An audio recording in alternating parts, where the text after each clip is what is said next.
नमस्कार, Radhe Radhe. RS official academy YouTube channel पे आपका हार्दिक स्वागत है। अगर आप भी हमारे चैनल पर नए हैं तो हमारे चैनल को सब्सक्राइब करें और लाइक करना ना भूलें। आज की वीडियो में हम reported speech, direct indirect narration के बारे में अध्ययन करेंगे, जो कि एक बहुत महत्वपूर्ण टॉपिक है। डायरेक्ट इनडायरेक्ट क्या होता है, रिपोर्टेड स्पीच क्या होता है, इस बारे में अध्ययन करेंगे। तो करते हैं।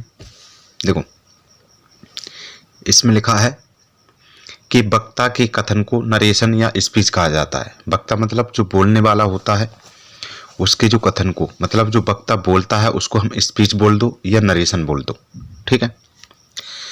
किसी भी कथन को दो तरह से व्यक्त किया जा सकता है। अगर कोई बात कह रहा है तो उसको हम दो तरीके से कह सकते हैं। एक तो हम डायरेक्ट स्पीच के माध्यम से कह सकते हैं, एक इनडायरेक्ट स्पीच के माध्यम से कह सकते हैं। अब ये डायरेक्ट स्पीच और इनडायरेक्ट स्पीच होता क्या है? देखो, सबसे पहले दे रखा है हमारा डायरेक्ट स्पीच। क्या दे रखा है? डायरेक्ट स्पीच दे रखा है। डायरेक्ट स्पीच बोल दो या डायरेक्ट नरेशन बोल दो। ठीक है। जब वक्ता के कथन को ज्यों का त्यों, मतलब हूबहू व्यक्त किया जाता है, उसे डायरेक्ट नरेशन कहा जाता है। डायरेक्ट नरेशन को इन्वर्ट कॉमास में बंद किया जाता है। ठीक है। मतलब कोई बोलने वाला कुछ कह रहा है तो आप दूसरे व्यक्ति को वही बात सेम टू सेम, हूबहू वही बात उससे बता दें, तो ये हमारा डायरेक्ट स्पीच हो जाएगा। दूसरा है हमारा जो इनडायरेक्ट स्पीच है या इनडायरेक्ट नरेशन है। ठीक है। तो ये क्या है?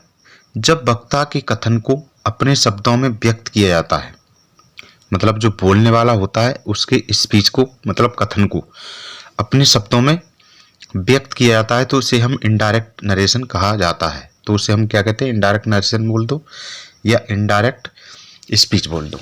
ठीक है। इनडायरेक्ट स्पीच में जो इनडायरेक्ट नरेशन होता है, इसमें वक्ता के कथन का आशय नहीं बदलता है,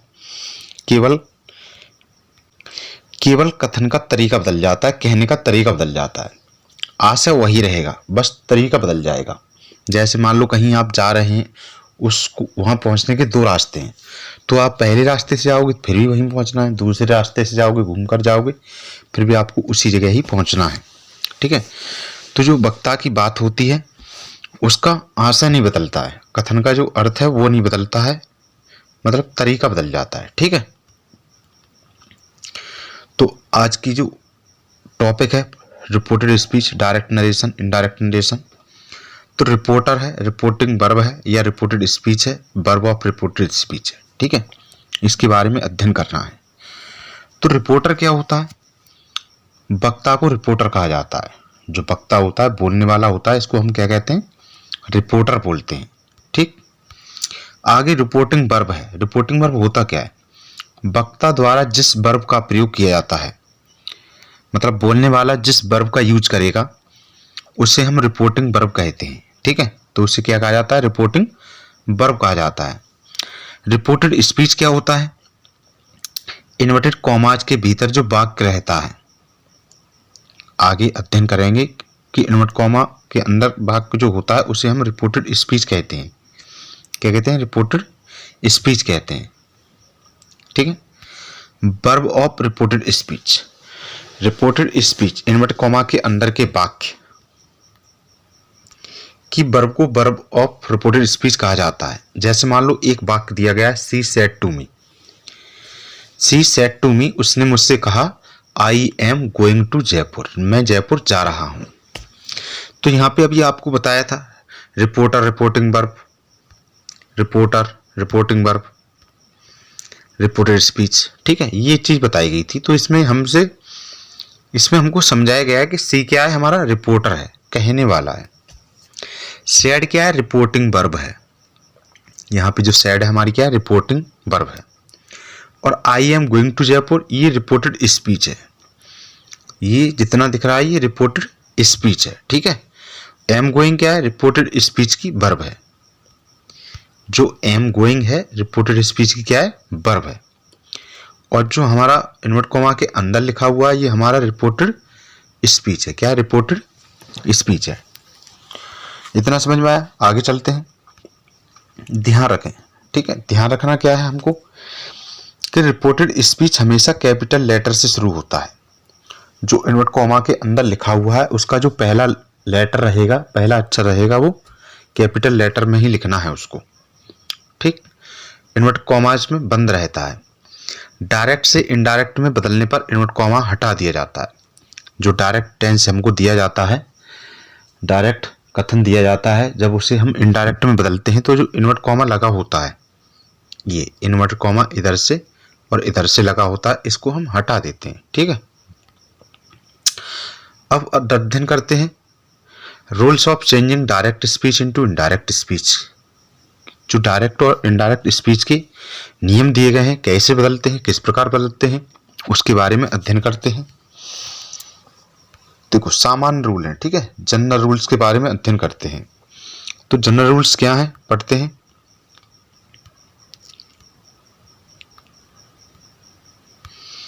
पहला रूल, रूल नंबर 1, ध्यान से देखना, ठीक है। अगर समझ में नहीं आता है तो वीडियो को दोबारा देखना, समझ में आ जाएगा। और ये रूल अपने नोट कर लेना, जिससे आपको काम आएंगे। तो पहला रूल है डायरेक्ट स्पीच से इनडायरेक्ट स्पीच में परिवर्तन होने पर इन्वर्ट कॉमा को हटा दिया जाता है। पहले ही बताया गया कि इन्वर्ट कॉमा को हटा देते हैं डायरेक्ट से इनडायरेक्ट बनाते समय। Rule number 1। रूल हमारा दूसरा है कि सबसे पहले, रूल नंबर 2, सबसे पहले रिपोर्टिंग वर्ब का टेंस देखें, ठीक है, कि रिपोर्टिंग वर्ब का टेंस क्या है, ठीक। यदि डायरेक्ट नरेशन में रिपोर्टिंग वर्ब प्रेजेंट या फ्यूचर टेंस में हो, ठीक है, जो इन्वर्ट कॉमा के बाहर लिखा होता है, ठीक, इन्वर्ट कॉमा के बाहर लिखा होता है उसे हम रिपोर्टिंग वर्ब, जो बीच में दिया होता है, ठीक है, सब्जेक्ट वर्ब ऑब्जेक्ट दिया होता है। यदि डायरेक्ट नरेशन में रिपोर्टिंग वर्ब प्रेजेंट टेंस या फ्यूचर टेंस में हो, अर्थात हमको SAY या SAYS, ठीक है, दिया हो।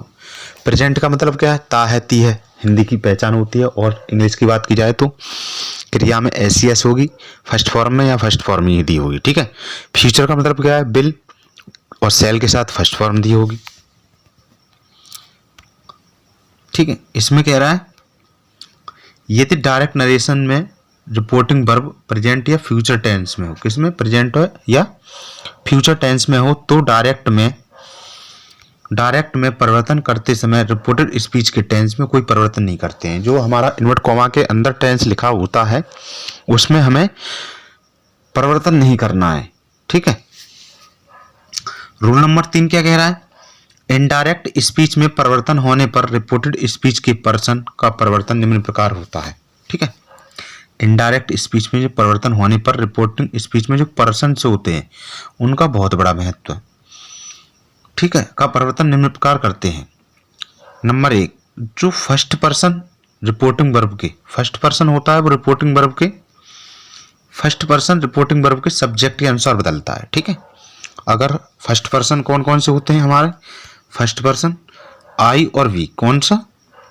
आई और वी, आई और बी, ये हमारी फर्स्ट पर्सन है, ठीक है। अगर रिपोर्टेड स्पीच है इन्वर्ट कॉमा के अंदर हमारा फर्स्ट पर्सन दे रखा है तो उसको हम रिपोर्टिंग वर्ब के फर्स्ट सब्जेक्ट के अनुसार बदलते हैं, ठीक है। दूसरा हमारा सेकंड पर्सन है। सेकंड पर्सन क्या है हमारा? सेकंड पर्सन हमारा यू होता है। क्या होता है? यू, ये हमारा सेकंड पर्सन है, ठीक है। आप लोग ध्यान रखना, फर्स्ट पर्सन पूछे तो आई और बी होते हैं। कौन कौन से? आई और बी होते हैं। सेकंड पर्सन में हमारा यू रहेगा। क्या रहेगा? यू रहेगा, ठीक। तो सेकंड पर्सन को हम रिपोर्टिंग वर्ब के ऑब्जेक्ट के अनुसार बदलते हैं, ठीक है। और जो थर्ड पर्सन होता है इसमें कोई परिवर्तन नहीं होता है। ध्यान रखना, आई, बी और यू, इन तीनों के अलावा अगर कोई सा पर्सन आ रहा है तो वो हमारा थर्ड पर्सन रहेगा और उसमें कोई बदलाव नहीं करना है।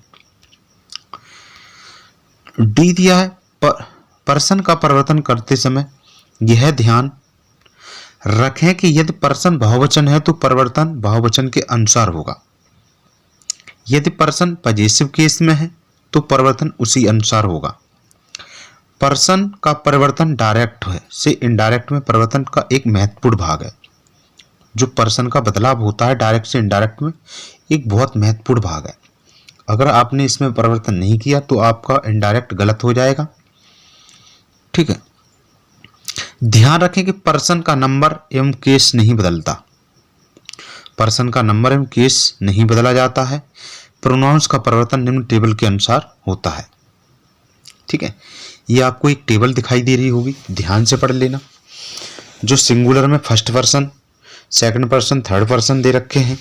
देखो, सब्जेक्ट में हमारा यू रहेगा, वो आई। फर्स्ट पर्सन में बात की जाए आई और बी, आई और बी। देखो, ये प्लूरल होता है, ये सिंगुलर होता है। ठीक है, सिंगुलर में क्या है, आई you see he it.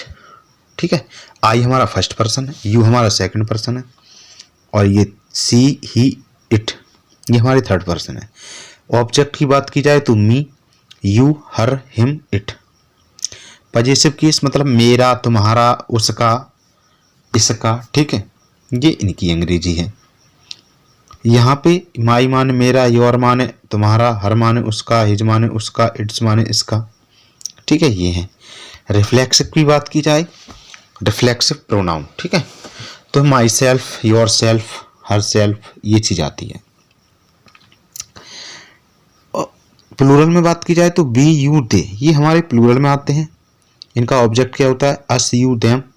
Possessive होता है ours, yours, theirs. Possessive adjective क्या होता है, अवर, योर, देयर। ठीक है, इस टेबल का आराम से अध्ययन कर लेना आप लोग। ठीक है, नोट कर लेना, लिखा है, निम्न टेबल को ध्यान से पढ़ें एवं समझें। ठीक, इस टेबल को आप लोग नोट कर लेना। इसी के अनुसार आपको जो रिपोर्टेड स्पीच में पर्सन दिए होते हैं या प्रोनाउन दिए होते हैं उनका बदलाव करना होता है। अगला है रूल नंबर 4। रूल नंबर 4 क्या कह रहा है हमसे कि यदि रिपोर्टिंग वर्ब से, सेज, बिल से या सेड रहे, या तो से दी होगी या सेज दी होगी या बिल से दी होगी या सेड दी हो, तो इनडायरेक्ट इस बीच में से, सेज, बिल से या सेड ही रहेगी। लेकिन यदि सपोर्टिंग वर्ब के साथ टू लगा हो तो परिवर्तन निम्न प्रकार होता है। ठीक है, देखो, से टू है तो इसको टेल में बदल देंगे, सेज टू है तो टेल्स में बदल देंगे, और सेड टू है तो टोल्ड में बदल देंगे। ठीक, ये नोट कर लेना आप लोग। ध्यान रखें, टेल या टोल्ड के बाद ऑब्जेक्ट आना आवश्यक है। अगर आपने से को टेल में बदल दिया और ऑब्जेक्ट नहीं है तो आपका इनडायरेक्ट गलत हो जाएगा। अगर मान लो रिपोर्टिंग वर्ब में आपने सेड को टोल्ड में बदल दिया और ऑब्जेक्ट नहीं है, फिर भी आपका जो इनडायरेक्ट है वो गलत हो जाएगा। ठीक है, तो टेल और टोल्ड के बाद ऑब्जेक्ट का आना बहुत ही आवश्यक है। जैसे मान लो मैंने वाक्य लिख दिया, he tells Ram is playing. ठीक है, he told I am going. ठीक है, तो यहां पे दे रखा है कि he told that he was going. ये वाक्य गलत है क्योंकि यहाँ टेल्स टोल्ड के साथ कोई ऑब्जेक्ट नहीं है। वाक्य को ध्यान से देखो। ठीक है, एक एक चीज आपको समझाई जाएगी, बस वीडियो के अंत तक बने रहें। देखो, यहाँ पे he told I am doing. ठीक है, तो इसको उसने बनाया है कि he told that, conjunction that का यूज होगा, कॉमा, इनवर्ट कॉमा की जगह। अब आई फर्स्ट पर्सन है, सब्जेक्ट के पास गए ही, तो ही लिख दिया, इज एम आर को वॉज वन बदल दिया उसने। ठीक है, ठीक है, लेकिन ये वाक्य हमारा गलत है। क्यों है ये वाक्य गलत है? क्योंकि यहाँ टेल्स टोल्ड के बाद साथ कोई ऑब्जेक्ट नहीं है। ऑब्जेक्ट मतलब यहाँ पे कोई चीज लगी नहीं है दैट से पहले। ठीक, यहाँ टेल्स की जगह सेज एवं टोल्ड की जगह सेड का प्रयोग किया जाना चाहिए था। ठीक। ठीक है, जो पहला वाला वाक्य है वो बनानी है। He tells Ram is playing, तो इसको बना देंगे he tells that Ram is playing. ठीक है, प्लेइंग। ठीक है, ये वाक्य हमारा गलत है क्योंकि टेल्स के बाद हमें कोई ऑब्जेक्ट नहीं दिया है। यही हमसे कह रहा है कि यहाँ टेल्स की जगह सेज होना चाहिए था और टोल्ड की जगह सेड होना चाहिए था। ठीक है, आगे रूल नंबर 5 ध्यान से देखना। इनडायरेक्ट स्पीच में बदलने पर रिपोर्टिंग वर्ब के बाद सामान्य वाक्यों में दैट का प्रयोग किया जाता है। इनडायरेक्ट स्पीच में क्या करते हैं, जो हमारा इनवर्ट कॉमा होता है, कॉमा और इनवर्ट कॉमा, उसको हटाकर हम कंजक्शन दैट का यूज करते हैं। उक्त नियमों को ध्यान में रखते हुए निम्न वाक्यों को डायरेक्ट से इनडायरेक्ट में परिवर्तन पर ध्यान दें। ठीक है, जो ऊपर आपको रूल बताए गए हैं उन रूलों को आप लोग नोट कर लेना, याद कर लेना। इसके आधार पर ही कुछ वाक्य हैं उनको देखते हैं। पहला वाक्य ही सेज, वह कहता है, क्या कहता है, I am going to Jaipur, मैं जयपुर जा रहा हूं। ठीक है, तो ही सेज इनवर्ट कॉमा की जगह दैट आ जाएगा। आई फर्स्ट पर्सन है, आई कौन सा है, फर्स्ट पर्सन है, और फर्स्ट पर्सन को हम किससे बदलते हैं, सब्जेक्ट से। किससे बदलते हैं, सब्जेक्ट से।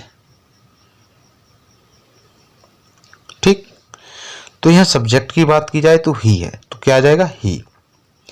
देखो मैंने पहले ही बताया था कि अगर यहाँ पे सेज है, से है, बिल से है, तो इस टेंस में परिवर्तन नहीं होता है। बस टेंस के जो यहाँ एम है, आई के साथ एम आती है तो ही के साथ क्या आएगी, इज गोइंग टू जयपुर।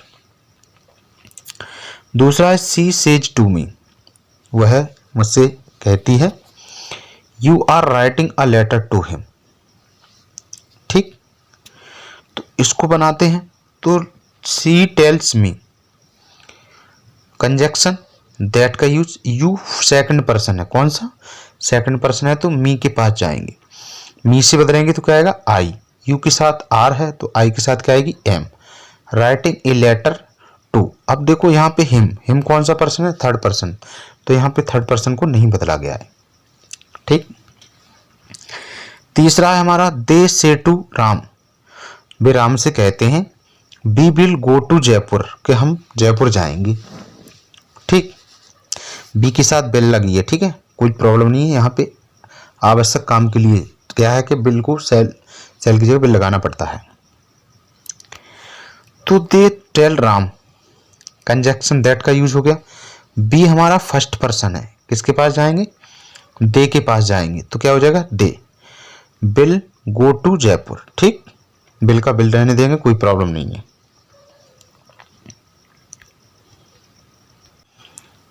ठीक है, ये हमारे वाक्य थे। अब वाक्य ए में हमने क्या देखा, सबसे पहले देखिए कि रिपोर्टिंग वर्ब का टेंस क्या है, तो ये प्रेजेंट टेंस है। ठीक है, जो सबसे पहले हमारा वाक्य दे रखा है वो प्रेजेंट टेंस में दे रखा है, अतः रिपोर्टिंग स्पीच के टेंस में कोई परिवर्तन नहीं होगा। जो हमारा पहला वाक्य है, यहाँ पे जो पहला वाक्य रिपोर्टिंग वर्ब हमसे कह रहा है किस में है, तो हमारी प्रेजेंट टेंस में है, तो जो रिपोर्टेड स्पीच के टेंस में हमने कोई परिवर्तन नहीं किया है, यही हमसे कह रहा है। दूसरा नंबर कह रहा है कि रिपोर्टिंग वर्ब सेज है, अतः इनडायरेक्ट में भी सेज ही रहेगी, क्योंकि सेज के बाद हमें कोई ऑब्जेक्ट दिया नहीं है, तो हम इसको नहीं बदलेंगे। तीसरा क्या है, इसमें रिपोर्टेड स्पीच में आई फर्स्ट पर्सन है, आपको बताया गया था फर्स्ट पर्सन प्रोनाउन है, जो कि सब्जेक्ट ही के अनुसार बदलकर आई का ही हो जाएगा, अतः एम वर्ब बदलकर इज हो जाएगी। यही किया है हमने, देखो ध्यान से, देखो आई को बदलकर ही किया है और एम को बदलकर इज किया है। ठीक, यही किया हुआ है। रूल को बस ध्यान से देखते रहो, बन कैसे रहा है, रूल को याद कर लो। वाक्य बी को सबसे पहले देखें कि रिपोर्टिंग वर्ब का टेंस क्या है। वाक्य की रिपोर्टिंग वर्ब का टेंस प्रेजेंट टेंस है, अतः रिपोर्टेड स्पीच के टेंस में कोई परिवर्तन नहीं होगा। जो हमारा दूसरा वाक्य है, कौन सा दूसरा वाक्य है, वो दूसरा वाक्य देखो, रिपोर्टिंग वर्ब किस में है, प्रेजेंट टेंस में, क्योंकि एस ई एस का प्रयोग हुआ है। तो देखो हमने पीछे वाले टेंस में कोई परिवर्तन नहीं किया है, बस यू को हमने सेकंड पर्सन था वो मी से बदल दिया है, आई में बदल दिया है। ठीक है, रिपोर्टिंग वर्ब सेज टू को टेल्स में बदला गया था। ठीक, वाक्य को ध्यान से देख लेना।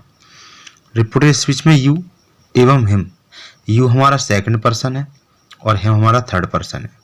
तो सेकंड पर्सन यू को हमने किस में बदल दिया था, ऑब्जेक्ट के अनुसार बदला था, ऑब्जेक्ट मी के अनुसार बदला था, तो आई हो जाएगा। ठीक है, थर्ड पर्सन प्रोनाउन हिम में कोई परिवर्तन नहीं होगा। इस प्रकार के वाक्यों को डायरेक्ट से इनडायरेक्ट में बदला जा सकता है। इस प्रकार के अन्य वाक्य देखें, देखो यहाँ पे दिया है हमारा Ramesh says to me, Ramesh मुझसे कहता है I am your fast friend. ठीक है, वाक्य को ध्यान से देखना। तो यहाँ पे हमने जो सेज टू दिया है इसको हमने टेल्स में बदल दिया और इनवर्ट कॉमा की जगह हमने दैट लगा दिया। ठीक, इतना समझ में। आई हमारा फर्स्ट पर्सन है, रमेश के पास जाएंगे, किसके पास, रमेश, रमेश लड़का है तो क्या लगा देंगे, ही। चूंकि हमारी जो रिपोर्टिंग वर्ब है प्रेजेंट टेंस में, तो पीछे के टेंस में कोई परिवर्तन नहीं करेंगे। आई के साथ एम था तो ही के साथ क्या हो जाएगा, हिज। ठीक, अब यहाँ पे योर है, क्या है, योर। योर क्या है, हमारा सेकंड पर्सन का एडजेक्टिव प्रोनाउन है। ठीक, तो किसके पास जाएंगे, मी के पास, तो क्या आ जाएगा, माई फास्ट फ्रेंड। ठीक, जो मैंने सारणी बताई थी आपको, सारणी दिखाई गई थी वीडियो में, वो सारणी आप लोग नोट कर लेना और याद कर लेना। आगे है I say to her I will not talk to you, मैं तुमसे बात नहीं करूंगा। तो से टू को हमने बदल दिया टेल में और इनवर्ट कॉमा की जगह लगा दिया दैट। अब आई फर्स्ट पर्सन है, यहाँ भी आई फर्स्ट पर्सन है, कोई प्रॉब्लम नहीं है, वाक्य को वैसा ही नोट कर देते हैं। और यू हमारा सेकंड पर्सन है तो हर से बदलेंगे, क्या आ जाएगा, हर आ जाएगा। ठीक, आगे देखो, तीसरा है हमारा ही सेज टू मी, उसने मुझसे कहा, कहता है कि आई कैन टीच यू, मैं तुम्हें पढ़ा सकता हूँ। तो सेज टू, वो टेल, सेज टू की जगह हमने टेल्स लगा दिया, कंजक्शन दैट का यूज हो गया। आई फर्स्ट पर्सन है, ही के पास जाएंगे तो क्या आ जाएगा, ही। कैन का क्या रहेगा, कैन, क्योंकि पीछे के टेंस में हम परिवर्तन नहीं कर सकते हैं। ठीक, टीच, अब यू है, यू से किससे बदलेंगे, मी से, क्या आ जाएगा, मी। अगला वाक्य और देखते हैं, Hari says to Salu, Hari says to Salu I am your brother and you are my sister. Hari Salu से कहता है कि मैं तुम्हारा भैया हूं और तुम मेरी बहन हो। ठीक, तो सेज टू को हमने बदल दिया टेल्स में, कंजक्शन लगा दिया दैट। अब आई फर्स्ट पर्सन है, हरी के पास चलेंगे, हरी लड़का है तो क्या लगा देंगे, ही के साथ क्या आएगी, हिज। योर सेकंड पर्सन का और प्रोनाउन है ये, तो सालू से बदलेंगे, क्या आ जाएगा, हर, ब्रदर का ब्रदर रहेगा। एंड यू सेकंड पर्सन है, सालू से बदलेंगे, क्या आ जाएगी, सी, और सी के साथ क्या आएगी, इज। माई फर्स्ट पर्सन है, हरी के पास जाएंगे तो हिज सिस्टर। ठीक, ध्यान से देख लेना आप लोग, बहुत ही इसमें बदलाव किया गया है, क्योंकि आई को बदला गया है हरी से तो ही हो गया है, योर को बदल गया है सालू से तो हर हो गया है, यू को बदल गया है सालू से तो सी हो गया है, और माई को बदल गया है हरी से तो हिज हो गया है। अगला वाक्य है I say to Shyama, Shyam, I say to Shyam I will help you. ठीक, तो हमने क्या किया, से टू को बदल दिया टेल में, कंजक्शन लगा दिया दैट। अब आई फर्स्ट पर्सन है, आई से बदलेंगे तो आई का आई रहेगा। यू सेकंड पर्सन है, श्याम से बदलेंगे, क्या आ जाएगा, हिम, क्योंकि श्याम हमारा लड़का है। ठीक, ध्यान रखने योग्य बात है, क्या बात है, देखो, यद्यपि रिपोर्टेड स्पीच का टेंस नहीं बदलता है। जब हमारी जो रिपोर्टिंग वर्ब है फ्यूचर और प्रेजेंट में दी हो तो रिपोर्टेड स्पीच के टेंस में हम कोई बदलाव नहीं करते हैं। अगर इजेमार लगी है तो हम इजेमार का ही यूज करेंगे, बॉजबर लगी है तो बॉजबर का ही प्रयोग करेंगे, बिल सेल लगी है तो बिल सेल का ही प्रयोग करेंगे। लेकिन इनडायरेक्ट में जो प्रोनाउन आते हैं, जो एक चार्ट आपको दिखाया गया था, यह सब्जेक्ट में परिवर्तन होने पर रिपोर्टेड स्पीच की वर्ब का रूप बदल जाता है। जैसे पहले वाक्य में एम का इच और डी में एम का इच हो गया है। ठीक है, देखो